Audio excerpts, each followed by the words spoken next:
Bismillahirrahmanirrahim. Assalamu alaikum dear students. I am Tanveer Bhat. You are watching your own channel Tanveer's Gamizone. Dear students, the topic of today's discussion is origin of coal, petroleum and natural gas from fuel chemistry. Dear students, हमने सबसे पहले इनकी classification को discuss किया था। आज हम इनके ओरिजिन को डिस्कस करेंगे कि ये जो चीज़ें हमारे पास कोल है, पेट्रोलियम है, ये जो नेचुरल गैस है, ये हमें मिलते कहाँ से हैं, आते कहाँ से हैं। ये फॉसल फ्यूल्स हैं, तो ये फॉसल फ्यूल से आते कैसे हैं। ठीक है डियर स्टूडेंट्स, सबसे पहले हम देखते हैं कोल के बारे में कि कोल हमारे पास कहाँ से आता है, इसका ओरिजिन क्या है, इसकी फॉर्मेशन क्या है। In fuel chemistry, the origin or formation of coal is described as a complex process involves the transformation of plant material। ये हमारे पास किस चीज़ की ट्रांसफॉर्मेशन हुई है, कोल तो बना है, प्लांट मटेरियल की ट्रांसफॉर्मेशन होगी, उसकी शक्ल में चेंज आएगा। किस तरीके से आएगा वो देखते हैं। थ्रू वेरियस स्टेजेस, मुख्तलिफ स्टेज पे हमारे पास क्या होगा, जो प्लांट की एक शेप है उसमें ट्रांसफॉर्मेशन आएगी, उसमें चेंज आएगा। किस तरीके से, पहला हमारे पास है dear students biochemical stage. Biochemical stage क्या होगा कि at this stage of coal formation the plant material such that the cellulose, hemicellulose and lignin is converted into humic substances through microbial action। Dear students, ये biochemical stage है। Biochemical stage का इसमें क्या है कि जो हमारे पास प्लांट मटेरियल है, जैसा कि जिसमें हमारे पास आ जाती है सेलुलोज आ जाती है प्लांट्स के अंदर, हेमी सेलुलोज आ जाती है या लिग्निन वगैरह आती है, ये सारी कन्वर्ट हो जाएगी, ट्रांसफॉर्म हो जाएगी किस चीज़ में, ह्यूमिक सब्सटेंसेस में। ह्यूमिक सब्सटेंसेस हमारे पास कौन से होते हैं, ये हमारे पास ऑर्गेनिक मैटर होता है, ऑर्गेनिक मटेरियल होता है, जो हमारे पास ये माइक्रो ऑर्गेनिज़म वगैरह अफेक्ट करते हैं इस चीज़ के ऊपर, किसी भी ऑर्गेनिक मटेरियल के ऊपर, और उसके बाद उसके जो डेड रिमेन्स बचते हैं डियर स्टूडेंट्स, वो हमारे पास ह्यूमिक सब्सटेंसेस होते हैं। ठीक है डियर स्टूडेंट्स। अच्छा, थ्रू माइक्रोबियल एक्शन, यानी कि जो बैक्टीरिया जब उस पर एक्ट करेगा, तो बैक्टीरिया डिकम्पोजिशन करेगा, तो उसके बाद हमारे पास जो चीज़ बनेगी वो ह्यूमिक सब्सटेंस ही होगी।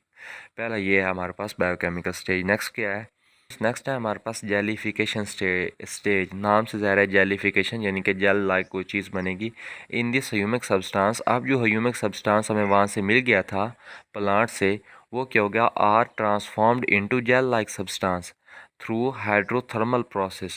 जो अब हाँ प्लांट से यानी कि प्लांट की डिकम्पोजिशन वगैरह हुई तो हमें एक ह्यूमिक सब्सटेंस मिला। अब वो humic substance further under hydrothermal process वो हमारे पास चेंज किस चीज़ में हो जाएगा, जेल लाइक सब्सटेंस के अंदर। हाइड्रोथर्मल प्रोसेस क्या है, hydro mean water and thermal mean heat, यानी कि वाटर और यानी कि हीट की मौजूदगी में हमारे पास कुछ रिएक्शंस होंगे, और इन रिएक्शन के नतीजे में हमारे पास एक जेल लाइक सब्सटेंस बन जाएगा। नेक्स्ट हमारे पास है कोलिफिकेशन। कोलिफिकेशन में क्या है कि ये जो अब जेल लाइक सब्सटेंस बना है ये कोल में चेंज होगा। किस तरीके से, at this stage the gel like substance is converted into coal. Coal में चेंज होगा कैसे, through thermal and pressure transformation. इसमें हमारे पास क्या करना है, हमने प्रेशर और टेम्परेचर को चेंज करना है, यानी कि ज़्यादा करना है टेम्परेचर को यहाँ पे जाके, तो हमारे पास जेल लाइक सब्सटेंस एक हार्ड चीज़ में कन्वर्ट हो जाएगा, और वो क्या है, कोल। अब ये जो क्वालिफिकेशन है इसमें फर्दर हमारे पास कुछ आगे प्रोसेस हैं, वो कौन से हैं वो देखते हैं। स्टूडेंट्स, इस क्वालिफिकेशन में हमारे पास पहला आता है लिग्निफिकेशन। लिग्निफिकेशन में क्या है कि in this plant cell wall are transformed into lignin. इसमें क्या होगा कि सेल वाल किस चीज़ में कन्वर्ट होगी, लिग्निन में, and then this lignin is converted into gel like material. और फिर ये लिग्निन किस चीज़ में कन्वर्ट हो जाएगी, जेल लाइक मटेरियल में। देन ये जेल लाइक मटेरियल जो हमारे पास है, ये हमारे पास फर्दर कन्वर्ट किस में हो जाएगा, कोल के अंदर। ठीक है, अब कोल में बन गया, कोल के बाद क्या होगा, ठीक है, कोल बन गया, अब इसमें क्या होगा कि coal undergoes further thermal and pressure transformation. अब जो कोल बन गया इसके ऊपर भी हमारे पास फर्दर थर्मल और प्रेशर ट्रांसफॉर्मेशन होगी, यानी कि हीट और प्रेशर चेंज होगा इसमें। तो फिर क्या होगा, इंक्रीजिंग इट्स रैंक, जो कोल के रैंक बढ़ा देगा, सच डैट पीट लिग्नाइट और बिट्यूमिनस एंड एंथ्रासाइट। जब ये हमारे पास फर्दर हम प्रेशर और टेम्परेचर अप्लाई करेंगे कोल के ऊपर, तो हमारे पास ये चेंज हो जाएगा किस चीज़ में, पीट में होता है, लिग्नाइट में होता है, बिट्यूमिनस में होता है, और हमारे पास एंथ्रासाइट में ये चेंज होता है। And this process is known as maturation stage. ये हमारे पास कोल का म्यूचुरेशन स्टेज है, जिस पे हम कहते हैं कि कोल मेच्योर हो गया है। स्टूडेंट्स क्या है कि this process involves various chemical reaction. इस प्रोसेस में हमारे पास क्या है, बहुत से केमिकल रिएक्शन भी होते हैं। जो कोल के म्यूचुरेशन प्रोसेस है ना, इसमें बहुत से केमिकल रिएक्शन होते हैं, जैसे कि हमारे पास है condensation reaction, polymerisation, hydrogenation and dehydrogenation.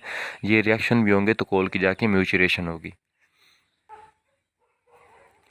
Students, next क्या है, coal formation is influenced by factor like temperature, pressure, time, plant species और geochemical environment। जो हमारे पास कोल की फार्मेशन हुई है तो ये कुछ फैक्टर भी इस पर अफेक्ट करते हैं। कैसे कि पहला फैक्टर हमारे पास है टेम्परेचर। अगर टेम्परेचर कम ज़्यादा करें फिर भी कोल की फार्मेशन पे अफेक्ट होगा, ठीक है। अगर प्रेशर को कम ज़्यादा कर दें फिर भी अफेक्ट होता है। टाइम अगर हम कम ज़्यादा दे दें फिर भी अफेक्ट होगा। प्लांट की स्पीशी कैसे है, ऐसा हम प्लांट से कोयल बनाना जा रहे हैं जो बनता ही नहीं, जिसका वो है स्पीशी ऐसी है तो वो भी कोयल नहीं बनेगा। नेक्स्ट है जियो केमिकल इन्वायरमेंट। जो ज़मीन का केमिकल रिएक्शन है जिस पे यानी कि कोल ज़मीन के ऊपर ही पड़ा है ना, तो ज़मीन में दबता है तो वहीं पे गलता सड़ता है, तो वो भी हमारे पास इफेक्ट होता है। स्टूडेंट्स, नेक्स्ट इसमें हमारे पास है पेट्रोलियम। पेट्रोलियम का ओरिजिन जिसकी फार्मेशन देखेंगे वो कैसे होती है। It is a complex process involving the transformation of organic matter from ancient marine organism. जो हमारे पास एशियंट मेरीन ऑर्गेनिज्म है, पुराने समुद्री या पानी वाले जो हमारे पास हैं जानवर वगैरह, अभी मखलूक है जो हमारे पास, उनके पुराने एशियंट यानी कि उनके डेड रिमेन्स वगैरह से हमारे पास पेट्रोलियम ऑब्टेन होता है। ऑर्गेनिज्म से हमारे पास ये बनना कैसे है, मेरीन ऑर्गेनिज्म अकामुलेशन। सबसे पहले तो मेरीन ऑर्गेनिज्म को एक जगह पे इकट्ठा होना पड़ेगा, ठीक है। Marine organism such as plankton, algae, bacteria accumulate on an ocean floor. ये समंदर की सतह पे ये चीज़ें जाके इकट्ठी होती हैं। प्लांक्टन, एल्गी, बैक्टीरिया वगैरह सारी चीज़ें जाके समंदर की सतह पे इकट्ठे होंगे, ठीक है डियर स्टूडेंट्स। जब इनकी यानी कि ये मरते हैं, डेड होते हैं, तो उसके बाद ये जाके समंदर के सरफेस पे, समंदर के फर्श पे जाके ये इकट्ठे हो जाते हैं। उसके बाद क्या होगा, सेडिमेंटेशन होगी। सेडिमेंटेशन में जब ये चीज़ें सारी इकट्ठी हो गई हैं, ऊपर से हमारे पास मड आएगी, सिल्ट आएगी, सैंड आएगी, वो इन सारी चीज़ों को ढांप देगी, कवर कर देगी, ठीक है dear students.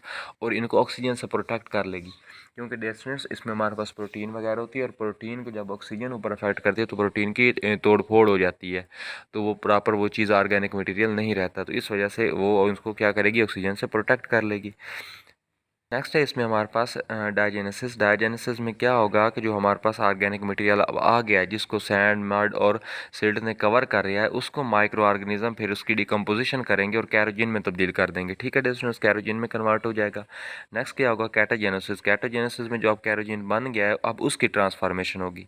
कैरोजिन undergoes thermal transformation, यानी कि हीट वगैरह प्रोवाइड होगी वहाँ पे, तो यानी कि टेम्परेचर चेंज होगा, इंक्रीज़ होगा, तो ट्रांसफॉर्मेशन हो जाएगी। फिर कैरोजीन किस चीज़ में चेंज हो जाएगी, हमारे पास लिक्विड हाइड्रोकार्बन यानी कि ऑयल में, गैसियस हाइड्रोकार्बन में, हमारे पास नेचुरल गैस है सॉलिड हाइड्रोकार्बन जैसे कि एस्फाल्ट और बिटुमन यानी कि कोल की टाइप्स हैं, इसमें चेंज होगी, ठीक है। हमारे पास इसमें केमिकल रिएक्शन होते कौन से हैं। पहला हमारे पास है chemical reaction D carboxylation.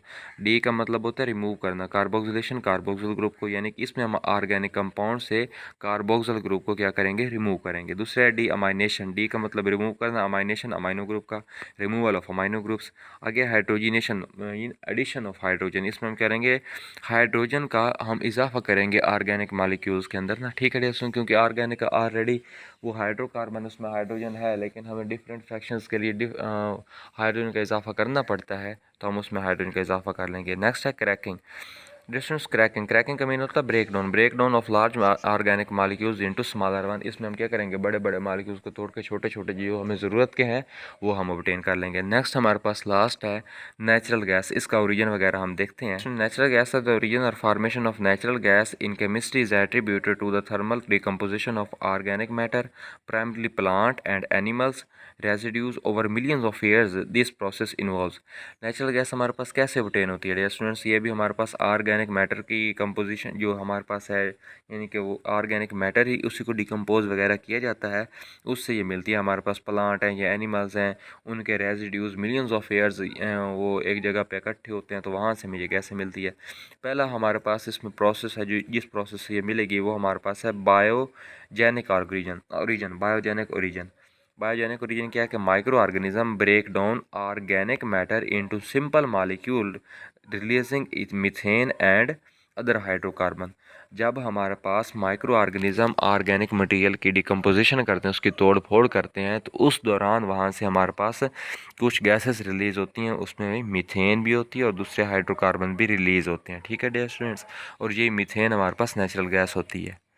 Next है डिस्टेंस, इसमें हमारे पास थर्मोजेनिक ओरिजन। थर्मोजेनिक ओरिजन में क्या है कि हम हीट और प्रेशर को प्रोवाइड करेंगे और जो हमारे पास कैरोजीन बनती है, कैरोजीन हमारे पास नेचुरल गैस में कन्वर्ट हो जाएगी। ठीक है डिस्टेंस। नेक्स्ट है ए बायोजेनिक ओरिजन। ए बायोजेनिक ओरिजन में हमारे पास कुछ इनऑर्गेनिक रिएक्शन होते हैं और यही इनऑर्गेनिक रिएक्शन फर्दर हमारे पास क्या करवाते हैं, गैस, नेचुरल गैस प्रोड्यूस करवाते हैं। Inorganic reaction involving water, rock and mineral produce methane and other hydrocarbon chemical reaction involve. अब इस ए बायोजेनिक रिएक्शन में कौन कौन से केमिकल रिएक्शन होते हैं वो देखते हैं। पहला डियर स्टूडेंट्स हमारे पास मिथेजेनोसिस, यानी कि इसमें सिंपल ऑर्गेनिक मैटर किस चीज़ में कन्वर्ट हो जाता है, मीथेन में। नेक्स्ट है हमारे पास फिशर ट्रॉप्सिस सिंथेसिस। फिशर ट्रॉप्सिस सिंथेसिस में क्या होगा डियर स्टूडेंट्स कि इसमें जो हमारे पास इनऑर्गेनिक रिएक्शन होगा, कि हमारे पास इनऑर्गेनिक रिएक्शन होगा किस चीज़ का हमारे पास होगा कि इसमें कार्बन मोनोऑक्साइड वो होगी और हमारे पास हाइड्रोजन, ये मिल के हमारे पास हाइड्रोकार्बन बनाएंगे। NCO, यानी कि N हमारे पास कार्बन दूसरा कार्बन मोनोऑक्साइड है और 2N+1 हमारे पास हाइड्रोजन है। तो आगे हमारे पास क्या बनता है, CnH2n+2 plus N plus NH2O। ये जो CnH2n+2 है ये हमारे पास अल्केन का जनरल फार्मूला है, अल्केन बनेंगे। ठीक है डियर स्टूडेंट्स। अब देखें मीथेन बना रहे हैं ना, तो जो हमारे पास मीथेन होती है डियर स्टूडेंट्स, ये देखें मीथेन हमारे पास है, इसमें हमारे पास 4 हाइड्रोजन अटैच हैं। यहाँ पे भी हाइड्रोजन, यहाँ पे भी हाइड्रोजन, यहाँ भी हाइड्रोजन और यहाँ भी हाइड्रोजन। तो इन सब में देखें डियर स्टूडेंट्स सिंगल बॉन्ड है। ठीक है, ये भी सिंगल बॉन्ड, ये भी सिंगल बॉन्ड। तो ये एक हमारे पास मीथेन है, मीथेन है तो ये सिंगल बॉन्ड है तो अल्केन हुआ। तो हमारे पास ये भी जो फार्मूला है ये भी अल्केन का है, इनमें भी सिंगल बॉन्ड ही होगा। लास्ट है हमारे पास सेबेटियर रिएक्शन। सेबेटियर रिएक्शन में क्या होगा, it carries the hydrogenation of carbon dioxide and products are methane and H2O। इसमें हम कार्बन डाइऑक्साइड की हाइड्रोजिनेशन करेंगे, यानी कि कार्बन डाइऑक्साइड में हाइड्रोजन का इजाफा करेंगे, तो हमारे पास क्या बनेगा, मीथेन बन जाएगी और साथ में वाटर बन जाएगा। ये स्टूडेंट्स, आज का ये हमारा टॉपिक कंप्लीट हुआ। आई होप कि इसकी आपको समझ आ गई होगी। अगर इसके रिलेटेड आपका किसी भी किस्म का कोई क्वेश्चन हो तो विदाउट हेजिटेशन आप कमेंट्स बॉक्स में कमेंट कर सकते हैं, या फिर डिस्क्रिप्शन में दी गई ईमेल पे आप पर्सनल में ईमेल भी कर सकते हैं। बाकी चैनल को सब्सक्राइब करना, वीडियो को लाइक और शेयर करना बिल्कुल ना भूलें। जज़ाकल्लाह, अल्लाह हाफिज़।